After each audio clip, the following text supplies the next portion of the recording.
Ladies and gentlemen, welcome aboard. My name is Captain X, and in today's video, we're going to be going over some tips to hopefully help improve your aim. Now, this video is going to be more intended for beginner to moderate level players on mouse and keyboard.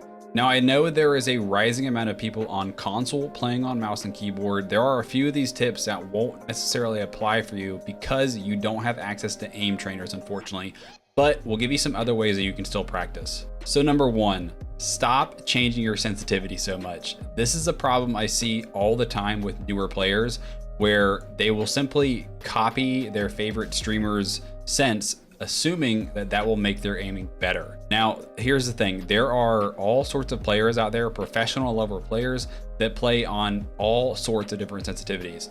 For example, myself, I play on a lower sensitivity. I'm playing at 49 centimeters per 360 degree turn. That is a pretty low sensitivity, but there's tons of other people that are way higher than me and have just as good, if not better, aim than myself. So don't copy people. You need to find what works for you. Now, if you are brand new to mouse and keyboard and you have no idea where to start, a good place is about 30 centimeters per 360 degree turn. Now, there's a few ways to find your centimeters for your sensitivity. There's a free website, mouse-sensitivity.com. Go down, make sure you change the units to centimeters because that's kind of the more publicly used thing. Pick whatever game you're playing on. So I'll be using Warzone, for example. So for myself, I'm playing on 1.77 in game with a DPI of 1600. If we scroll down here, it'll show you your 360 degree distance. And so for me, it's 48.9 and change. It's basically 49, but a good kind of starting point is, like I said, about 30 centimeters. Now, one thing I do want to quickly note while we're on the topic of sensitivity and DPI is understanding what your eDPI is. All eDPI is your DPI times your in-game sensitivity. So for example, I used to play on 800 DPI, so that would be half the sensitivity, but this was doubled. So this was 3.54. So if I let that convert, if I go down, the 360 degree difference or distance is still the same. Now, the second way that you can determine what your centimeters per 360 is if you go into AimLab. AimLab is a free game on Steam, which is I highly recommend downloading if you're wanting to work on your aim. This is something we're going to be talking about here later in the video. If you go down to your controls, same thing. If you put in the game and if you put in your sensitivity, it will also calculate your 360 degree distance here. Or what I like about AimLab is, let's say I want to be on 30 centimeters, which is kind of that middle of the road. We can go in here and that's roughly 30, could have typed it in, but there you go. That'd be a 2.83 sensitivity. Now, don't forget though, you do need to put your DPI in the game. So in AimLab, it's called CPI. It's pretty much the same thing though. Tip number two, and this does definitely go with our first one, is if you are changing your sensitivity, and it's okay to do so, change it in small increments. My general rule of thumb is never change your sensitivity by more than about 10%. Now, unless you're completely brand new and you have been totally clueless on where to start with your sensitivity, if you've been playing for a little bit on a certain sensitivity, try to only make small adjustments. If you feel like you're constantly too shaky with your aim, you're over flicking where you're going past your opponent every time you try to aim to them, then maybe turn down your sensitivity by 10%. If you feel like you're constantly too slow and that you're constantly behind, then maybe go up by 5 to 10%. And again, just like tip number one, don't change this too much. Stick to it for a while, let your body start to learn that muscle memory. And then maybe after a few weeks, if you still feel like you're making certain errors, then make another small adjustment.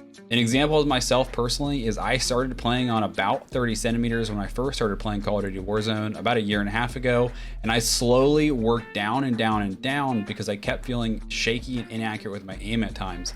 I finally got to where I want to be, and now I'm very happy here, and I've been here for quite a while. I actually made it all the way to about 54 centimeters, and then I realized that as I was playing, I was consistently under flicking. So I made a 5 centimeter adjustment and went to 49, and I've been here ever since. Tip number three, stop death gripping your mouse. What I mean by that is simple. You don't need to squeeze the living crap out of your mouse. You should be able to hold it very comfortably, not as loose as you possibly can, but it should be very little pressure on your mouse. Now there's lots of different ways to grip a mouse. Personally, I play with what's called fingertip, which is basically only my fingers are applying pressure.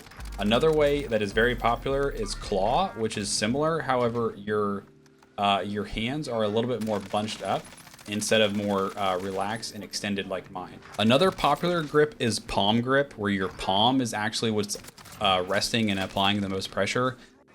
This is not the best mouth grip because you actually have way less control when it comes to very fine motor precision aiming, because you don't have the ability to use only your fingers when moving. Tip number 4, practice. Now, this is obvious. However, you need to learn how to practice efficiently to make it actually worthwhile. So first, what type of game are you playing? Are you playing a game that is very heavy in flicking, such as Valorant or CSGO? Or are you playing a game that is a little bit more heavy into tracking? So Call of Duty, Apex Legends, Fortnite, things like that have a lot more tracking where you need to be training both flicking and tracking type situations. Now, one of the cool things about AimLab is in their training tab, they actually have their skills pre-separated for you. Flicking, tracking, speed, precision, and etc. And lots of these are very good basic scenarios for someone new learning those things.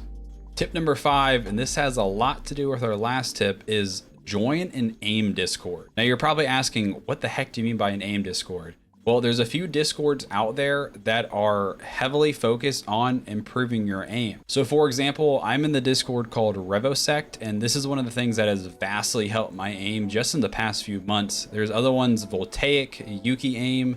I'm sure there's lots more out there that I'm missing.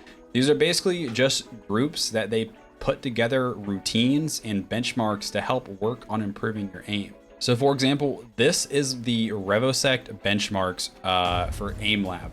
So essentially what this is, it looks a little confusing at first, but there's 6 different categories of types of aiming. And there's 3 different scenarios within these. And basically what you're doing is you're working on these and you're leveling yourself up essentially. So this is actually the medium progression sheet. It starts with an easy. And essentially, as you go through these, you can identify which sections or which types of aim is weakest in your own aiming. So the 6 different types, there's static aiming. This is just where you have dots that are not moving and you're just trying to quickly click them as fast as possible. Kinetic aiming are moving dots that you're clicking. There's precise tracking, reactive tracking, flick target switching, and then track target switching. So for example, this first one is RA1W4TS easy. If I wanted to do that, all I'd have to do is go into AimLab and I would just search that RA1W4TS easy. We'll search it up here and there it is. And then you can play this, and this is just going to be a very basic scenario for working on static static clicking. So this is just 4 dots.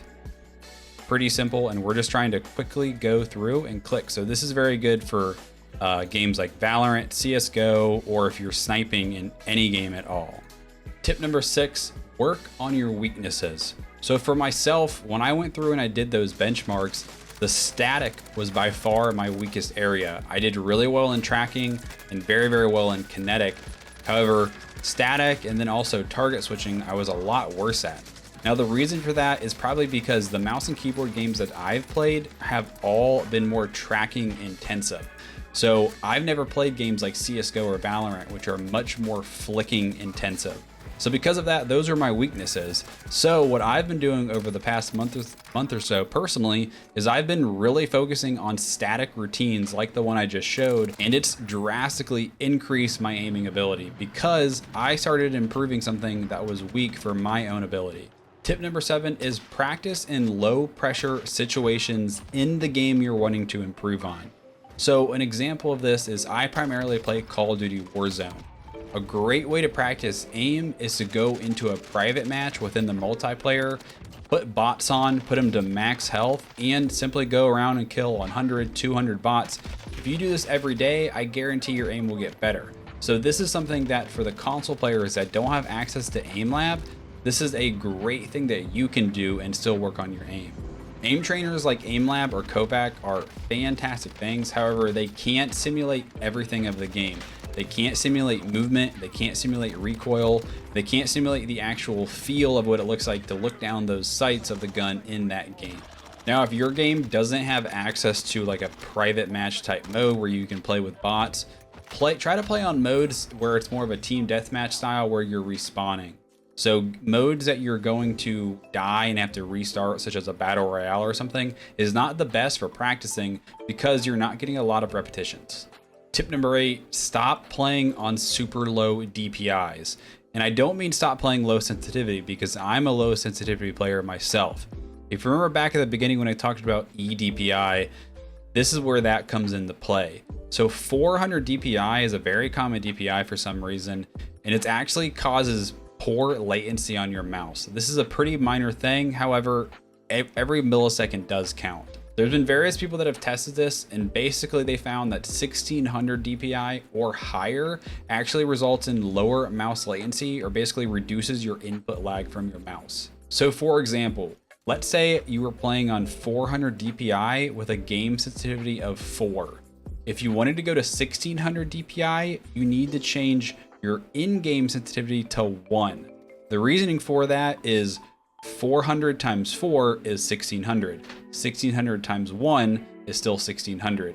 They're both the same eDPI. However, the higher DPI will have less lag. Tip number 9, turn off mouse acceleration and mouse smoothing if it's a setting that's enabled in your game. Both of these settings will cause lots of inconsistencies in your aim, and they actually change your sensitivity based on how fast you're moving your mouse. One of the biggest things when getting better at aiming is learning the muscle memory, and mouse smoothing and acceleration completely throws that out the window.